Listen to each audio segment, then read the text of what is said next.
What's going on, gamers? This is DBMgamer. So I was looking around the net and one of my friends pointed out that a news story was going on over on Kotaku. Now in this article they said that weapons that you get in the House of Wolves were not as good as the guns that you picked up in basic Destiny. Now to some extent I totally agree. My 365 Fatebringer would also agree. But then they said you couldn't get a shotgun as good as the Felwinter's Lie, and this made me laugh.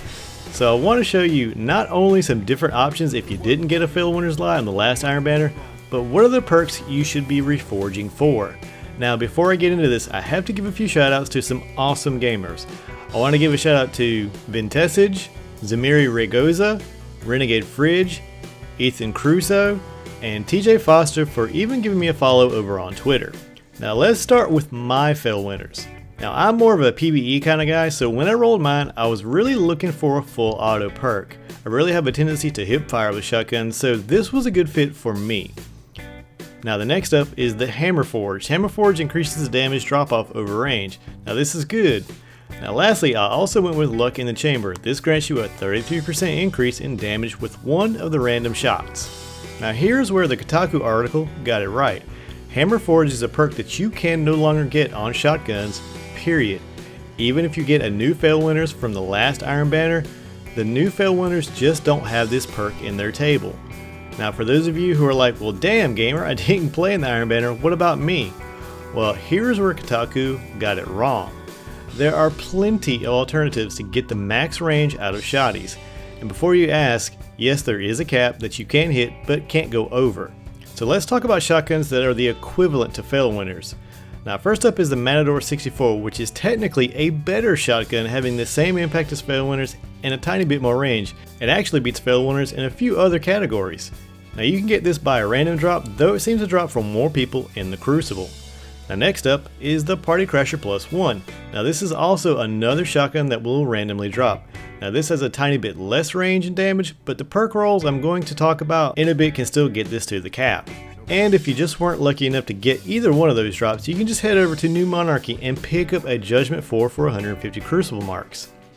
Now once you have the shotgun of your choice, head over to Banshee 44 and reforge for these perks.